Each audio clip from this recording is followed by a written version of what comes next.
আপনি যতক্ষণ মানুষের ক্ষতি করার জন্য চিন্তা করবেন, আপনি নিজেও ওই ধরনের ক্ষতির সম্মুখীন হওয়ার জন্য প্রস্তুত থাকবেন। এটাই হচ্ছে বাস্তবতা। মানুষ না বুঝে আপনার জন্য যা বরাদ্দ আছে এর চাইতে 100 পরিমাণ বেশি আপনি নিজের জীবনটা দিয়ে দিলেও আপনি অর্জন করতে পারবেন না।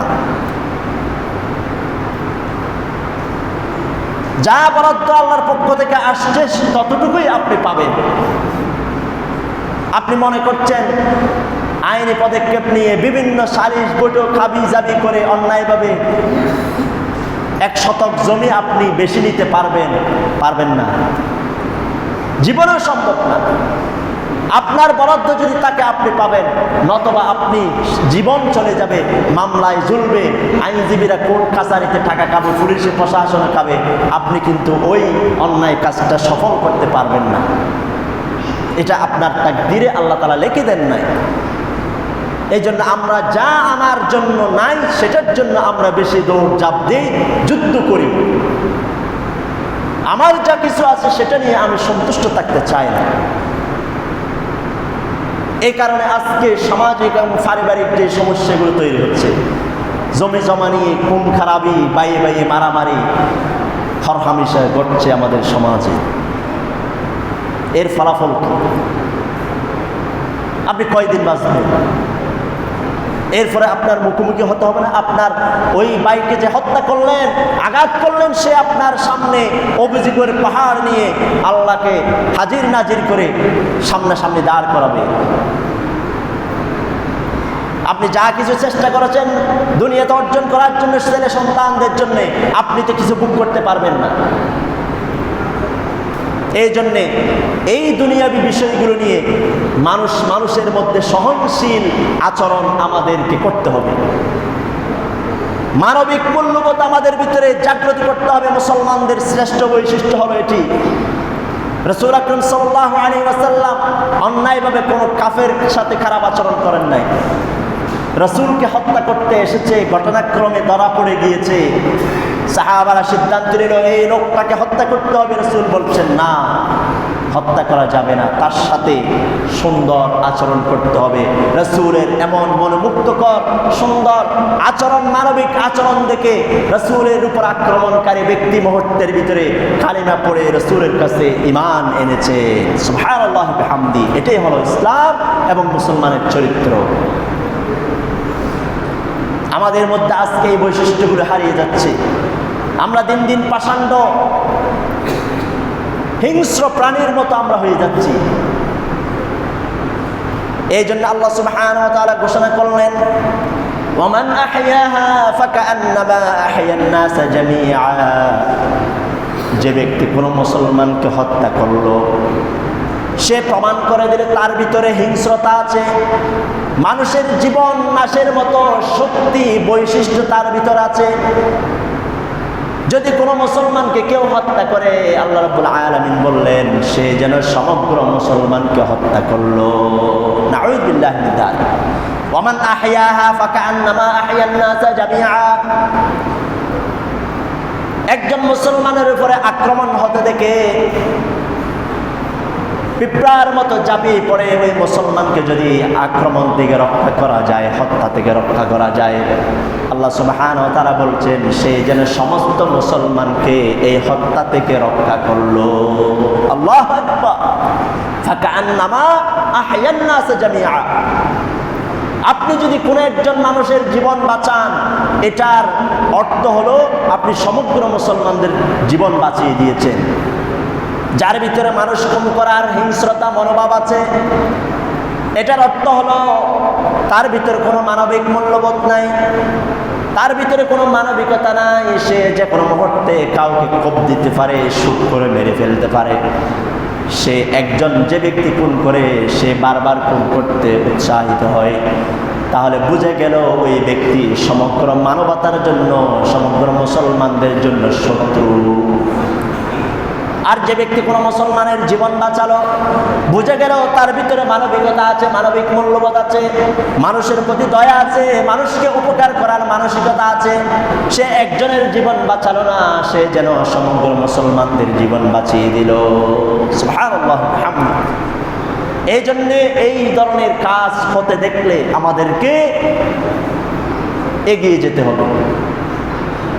এক একটা এই ধরনের কাজ আল্লাহ সুবহানাহু ওয়া তাআলার কাছে অনেক বেশি প্রিয়। একজন মানুষ মসজিদে বসে বসে ইবাদত করছে, সালাত আদায় করছে, জিকির আজকার করছে আল্লাহকে খুশি করার জন্য। আরেকজন মানুষ বাইরে একজন বিপদগ্রস্ত মানুষকে সে বিপদ থেকে রক্ষা করলো, সে তাকে যদি রক্ষা না করতো সে নিশ্চিত সে মৃত্যুর মুখোমুখি হয়ে যেত। ওই মসজিদে বসে বসে আল্লাহর ইবাদত করার চাইতে একজন মুসলমানের জীবন বাঁচানোর এই কাজটা অনেক বেশি ফজিলতময়। সুবহানাল্লাহ। কারণ সেটি মানব সেবা এবং মানবিক কাজ।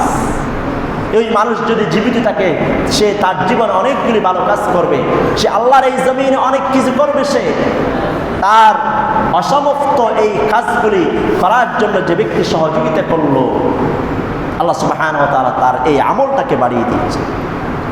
বিশ্বনবী হাদিসের ভিতরে বললেন, মান কানা ফি হাজাতি আখিহি, যে ব্যক্তি কোন মুসলমান ভাইয়ের প্রয়োজনে পাশে দাঁড়ালো, বিপদে পাশে দাঁড়ালো, কান আল্লাহু ফি হাজাতিহি, আল্লাহ রাব্বুল আলামিন তার বিপদে পাশে দাঁড়াবেন। ওয়া মান ফাররাজা আন মুসলিমিন কুরাবাতান, যে ব্যক্তি কোন মুসলমানের বিপদ দূর করে দিল, সে নিশ্চিত জানতো ওই জায়গায় গেলে সে বিপদের সম্মুখীন হবে, তাকে সতর্ক করলো, ভাই ওখানে যাইস না, কারণ সেখানে তোমার উপর আক্রমণ করার জন্য ওত পেতে বসে আছে।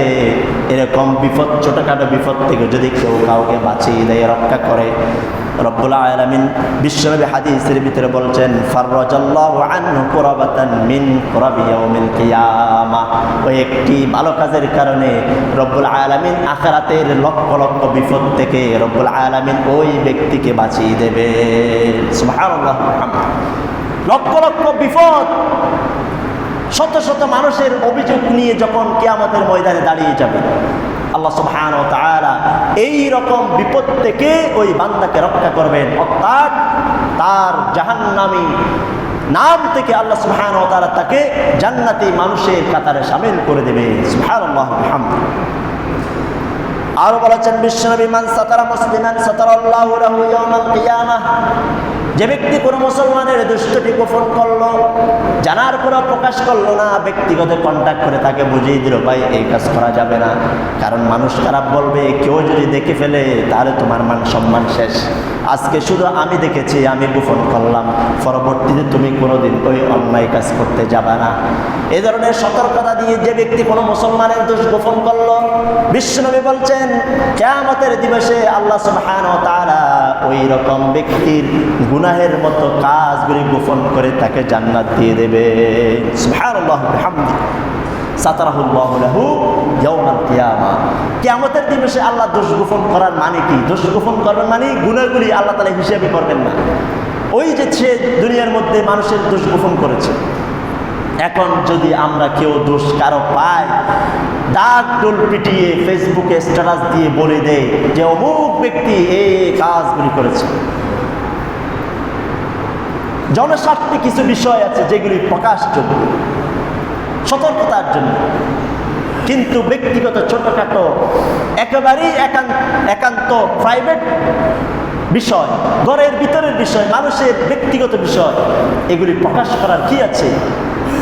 আজকে এই ধরনের প্রবণতা মানুষের ভিতরে বৃদ্ধি পেয়েছে। কোনো কিছু হতে না হতে একজন আরেকজনের চরিত্রের পিছনে আমরা লেগে যাই। বিশ্বনবী এটিকে হারাম ঘোষণা করেছেন। ইরদুহু ওয়া মালুহু ওয়া দামুহু, মানুষের ইজ্জত, মানুষের রক্ত, মানুষের সম্পদ একজন মুসলমান আরেকজন মুসলমানের জন্য হারাম এবং হারাম। আপনি তার দোষটা বর্ণনা করলেন, তার ইজ্জতে আঘাত দিয়েছেন, তার ইজ্জত নিয়ে টানাটানি করেছেন, তার মান সম্মান হানি করেছেন, পরিবারের কাছে, সমাজের কাছে, মানুষের কাছে তার এই দোষটাকে প্রকাশ করে দিলেন। আপনি চাইলে সেটি গোপন করে তাকে সতর্ক করতে পারতেন কাছে ডেকে, ওটা ছিল আপনার করণীয়। এই জন্য বর্তমান এই আধুনিক যুগে ফেসবুকে স্ট্যাটাস দিয়ে মানুষের ব্যক্তিগত বিষয় প্রকাশ করা এটা হারাম। এটা গীবত। বিশ্বনবী আল্লাহ সুবহানাহু ওয়া তাআলা কোরআন কারীমে স্পষ্টভাবে বলেছেন, মাইতাতা আখিহি ফাকারিহতুহু আইয়ুহিব্বু আহাদুকুম মান ইয়াকুলা লাহমা আখিহি।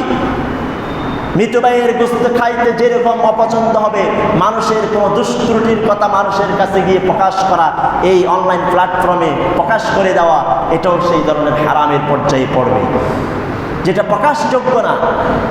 সামগ্রিক কোনো দৃশ্য এরকম অন্যায়, সেটা বিভিন্নভাবে, এটা যদি জনস্বার্থ হয়, সামাজিক বিষয় হয়, সরাসরি এ ধরনের বিষয়গুলো সতর্কতার জন্য নাম উল্লেখ না করে সতর্কতা করা যাবে।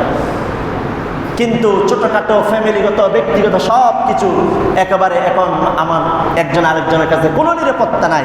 এই যে সাতারাহুল্লাহ আমার গোপনীয়তার বিষয়ে যে আমরা এভাবে চর্চা করছি, এটা হারাম কাজ করছি। সম্মানিত হাজির, আমরা মানবিক হই, মানুষের উপকারে, মানুষের বিপদ আপদে পাশে দাঁড়ানোর মতো অভ্যস্ত আমাদেরকে হতেই হবে। যে পরিমাণ হিংস্রতা আমাদের ভিতরে চলে এসেছে, এটি বিপজ্জনক অবস্থায় চলে যাচ্ছে। একটু মনোমালিন্য হলেই তার পিছনে লেগে যায়। হারাম। ওয়ালা তাজাসসু ওয়ালা ইয়াগতাব বা'দুকুম বা'দা। মানুষের দুষ্ত্রুটির তালাশ করার পিছনে তুমি লেগে যেও না। যদি তুমি সে কাজ করো, তোমার দুষ্ত্রুটি প্রকাশ করার জন্য আল্লাহ তাআলা ব্যবস্থা করে দিবে। আল্লাহ সুবহানাহু ওয়া তাআলা আমাদেরকে এই বিষয়গুলো আমল করার এবং মেনে চলার জন্য তৌফিক দান করুন। ওয়া আখিরু দাওয়ানা আলহামদুলিল্লাহি রাব্বিল আলামিন। আসসালামু আলাইকুম ওয়া রাহমাতুল্লাহ।